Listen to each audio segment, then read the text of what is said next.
allegiance to the flag of the United States of America, to the republic for which it stands, one nation, under God, indivisible, with liberty and justice for all.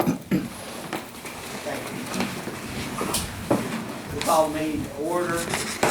Those present: Darrell Baker, County Clerk; Charles Vance, President; Phoebe Harless, Commissioner; and KK Matthews, Commissioner. First, I need a motion to approve the minutes of the special session of the Lincoln County Commission meeting that was held on April 18, 2017 at 6 p.m. I'll second that. All in favor say aye. Aye. Next, I need a motion to approve the minutes of the regular session of the Lincoln County Commission meeting that was held on April 20th, 2017 at 6 p.m. Second. All in favor say aye. Aye. Do we have anybody on the list for public comment? Anybody sign in?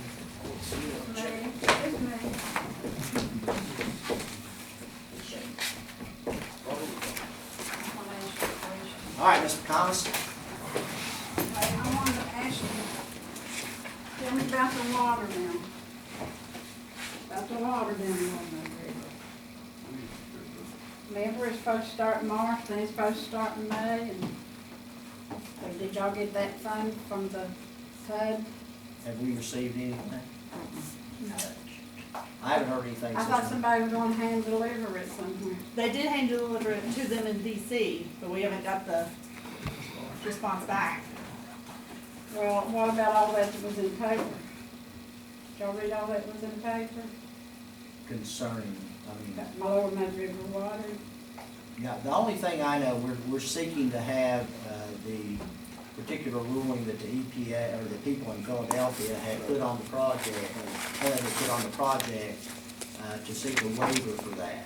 And we've sent in all the paperwork and things of that nature concerning that, and we haven't heard anything back yet. And we also contacted our congressmen and our senators, and they have told us they would help us on that.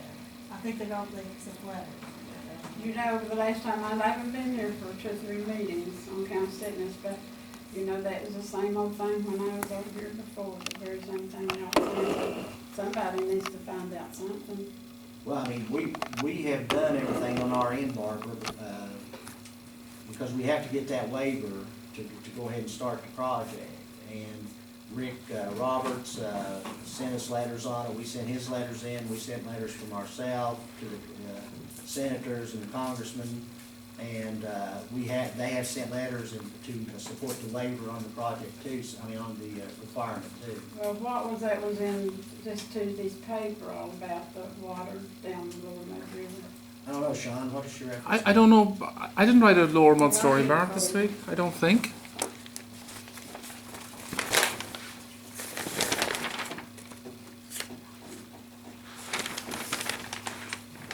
Oh, that was a legal ad, Barb, that was published by the project to. See this all this right here?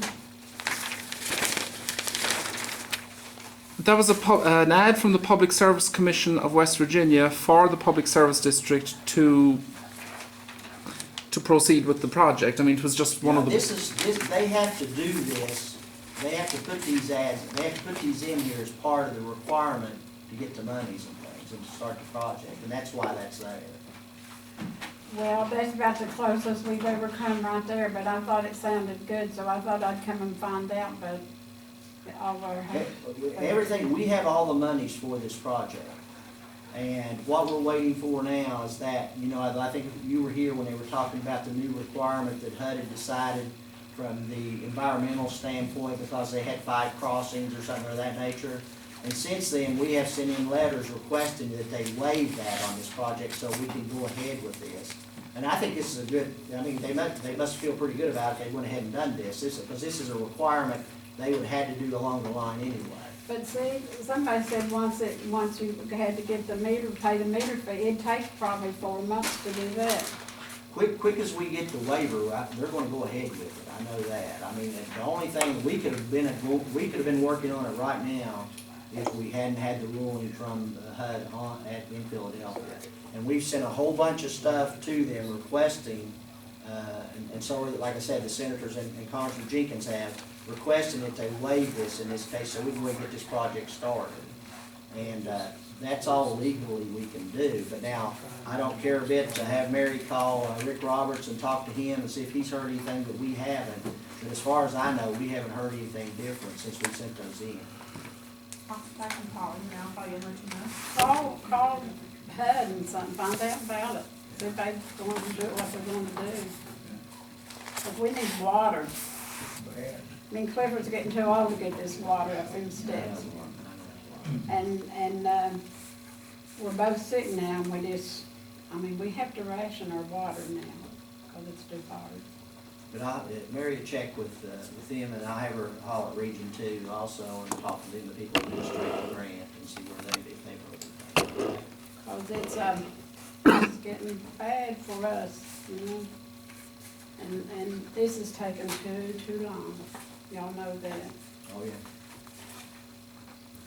Waters went all kinds of places around Lincoln County when we should have got it a long time ago, you know? So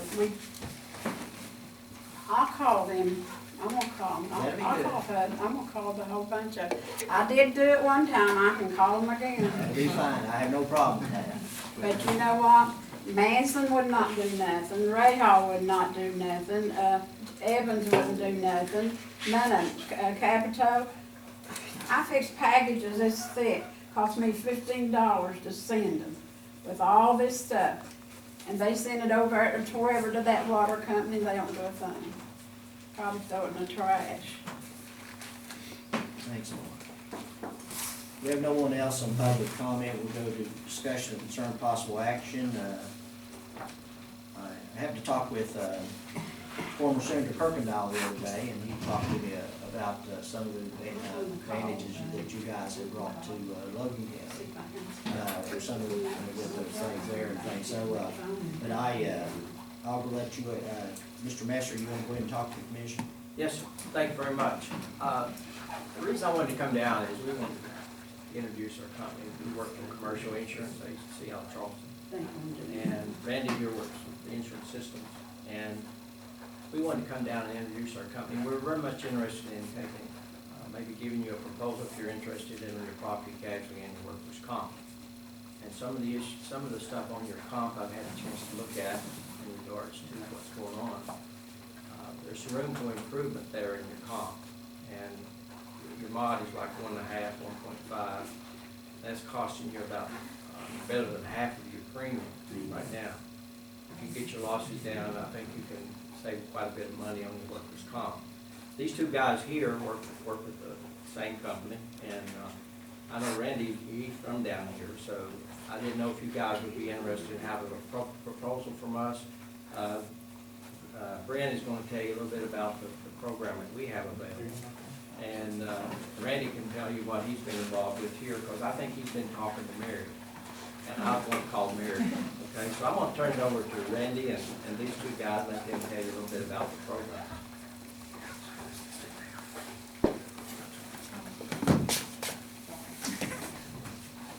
Yeah, this is a national program, not a state program, and they do this in, I believe, all 50 states now. I don't know if it's all 50 states, but they're in a lot. I think last I heard it was 36, 37, something like that. But it's a public entity program, counties, municipalities, PSDs, utility, public transportation, Beacon. Governmental risk is the insurance carrier, and they do everything from public official liability to general liability, auto, property, everything except for workers' comp, and we've got a couple other carriers that we utilize for workers' comp. And I don't know, I'd say that in our agency, we've probably got 120, 130 public entities just in the state of West Virginia we write. And if we can fit them with one Beacon, that's where we try to place them, first and foremost. And our agency also has, Joe had mentioned workers' comp, where you can really improve there. We have a loss control and safety division within our agency, and we've also got HR, labor employment attorney on staff to assist for any issues related to personnel and stuff. Anything else? Charles, I've had two large accounts that I've had now for close to 15 years. Their average increase on renewals has been less than 3% over this whole period of time. The one account that I've had for 15 years, the amount of money I saved in the beginning, all these years later, they are just now getting back to that point. So the program has worked wonderfully. Their auto insurance with those two businesses, it cut their auto insurance in half because it's a national program. So you have these large, gigantic pools into this West Virginia as a, you know, Olympic size pool. So you have more dollars in case there's, you know, claims to deal with. So it makes a lot of difference on what your rates go up when you have claims. And this packet, you know, I'm not gonna take too much time on this, but this just talks about our agency, the services, the loss control, safety, prevention services we offer, and then also on the other side, it's just one beacon. It talks about their financials, and then some services that they offer, and then the coverages that they offer as well. And so we'd just like to have an opportunity to present you all with a, you know, proposal, and if you all would, you know, allow us that opportunity, let us know when you'd like to have it back, and, you know, we'll go to work getting all the data and putting all the numbers together and bringing something back to you. I would like to mention one thing, looking over some of the comp issues, how are you addressing in your existing program Mandelitis issue in West Virginia? I'm not familiar with In West Virginia, as an example, if you've got workers' comp, okay, if it's an intentional act on the employer, part of the employer, and it can be proved, then that individual that was injured can sue. And Mandelitis is the current Supreme Court case that decided that, okay? And looking through your documentation that I've seen so far, I don't see any endorsement for that. Now, in West Virginia, that's where most of the bucks are being spent by the trial lawyers, because they sued. I couldn't find anything on your comp that relates to employer's liability having broad form, and that's what that would mean, that you'd have broad form coverage. Do you have that on your existing plan? Do you know? I don't know. I don't know. It's something we could look at too. Because that, Randy could look I and found see. that out at another, you know, like at Logan, for example, you know, they're with Brim, and they have that endorsement, but Brim takes care of that issue. Here, I don't see that endorsement. It may be in your policy, which we don't have access to, but we'd love to look because that's a big exposure. Be happy to look at it and let you know what we found. To the other commissioners, I talked to former Senator Kirkendall. He called me and talked to me about some of the things. We were talking about several things, and one was trying to save money in these counties here that are suppressed, like Logan County and stuff. And that's when he brought your name up, and we were talking and things like that. And I wanted you guys to come to a commission and see if they would want, you know, to have you guys look into things, see if you thought you could save some money on things and things like that. Well, what we would do an audit on your policy, take a look and see if you found any deficiencies or anything like that. Be glad to sit down with you and go over it once we've done that. And then we'll put together a proposal for you, and we'll bring it back. And review the claims too. Yeah. That was one thing we talked about, reviewing the claims and see where you may be potentially having issues, if there are issues. Or we could have where we have exposures. Yeah. I move that, we need a motion to, give them a motion. Yeah, they can, because really, it doesn't cost us anything for y'all to do this particular thing, does it? And basically what you do is, do an audit to, or look at what we have as far as, what rules we're operating under now, and things of that nature, and what our exposure is, and what our potential liabilities are, and things of that nature, then come back to us, and then say, this is how you all can save us on this, and things of that nature, So, is that about what we're talking about, as far as what we need to do? Yeah, well, the other factor is too, is we could go ahead, I don't know when you have to renew with your existing. In July. In July, so we'd have time to go ahead and talk to one beacon that's in the brochure, see if their interest is there, and maybe put together a proposal, come back with everything at one time. Is there a certain time or date that you're all? We just meet once in June, the first Thursday in June, so. Okay, Is that- so That'll be the sixth, right? Yeah, because Mary and I have already started on the paperwork of getting everything together. We have to copy the policies. We haven't got to that point yet. And we're waiting on the loss runs on the building and police cars and that type of thing, those losses. So as soon as we get those, we'll almost be ready to go ahead and get the quote. So I can always bring it in, Yeah, what, I give mean, it to Mary. but, I'll go ahead and accept your motion to have them submit a proposal to the commission on these things we're talking about. Is there a second? I'll second that. All those in favor say aye. Aye. Yeah, that'd be good. Quick as you get it finished, then you get it to us, let us review it, and we'll put it on the agenda if it's something that we're in agreement with, we'll put it on the agenda to either discuss and move on or whatever at the next meeting. That's how it goes. Listen, thank you very All much. right, no problem, guys. Appreciate it. Thank you very much.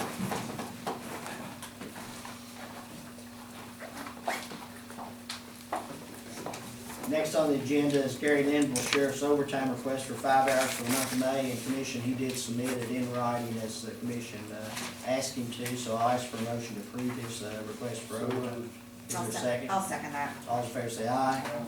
Passes. There's no unfinished business. On the new business, you got time to review the new business, if there's any questions on it? If not, I'll ask for a motion to approve the new business as presented. So moved. I'll second it. All those in favor say aye. I will comment on the motion passes unanimously. On the motion to approve to hire Josh Vance, the home confinement officer, he was the only one that applied for this position, and this is a position that we are reimbursed all of our monies for this, and we need to maintain our home confinement people, so we're not paying the jail bill for those people for those days and things of that nature, and that's why we did. I did interview Mr. Vance, and he is not an immediate relative of mine, so I didn't see any problem. He does have a degree in criminal justice, and he does have a background that I think would do really well on this particular job. That's all I have to say about that. Anything for open discussion, Commissioner Matthews? There's talks with some cell phone carriers for the towers, pretty optimistic on it. And we'll see where it goes. Which towers was it, KK? Which towers? Did they say what towers they were interested in? Yeah, it would be Just all the existing ones all that, the existing towers. that doesn't have the cell phone coverage? Commissioner Harris. The only thing I will say, we do have a person that I'm trying to get with Alan Holder concerning potential site for a cell tower on the mountain between the Dot and Mud River drainage systems that has eyesight of the Hamlin Tower, and I think it probably can connect to the Harts Tower also. And what I was kind of wondering about how that was. Yeah, we're out. getting the lady in contact with Alan concerning it, because I think that would help us get the cell service into both the river ranges, plus we don't have to come down from Chapmansville to connect with the Hart site that way. It sounds like a promising site. Yeah, I really think it is, and the family's really interested in working with us and trying to get that done, so if we get Alan involved with her and then make sure we follow up with her, I think this may take care of a lot of the area that doesn't have service now, I hope. It's nice, we're moving forward with it. Okay, if there's nothing else, I'll ask for a motion to adjourn till May 18th at 6 p.m. I'll send her. Awesome. All in favor say aye. We stand adjourned. Thank y'all.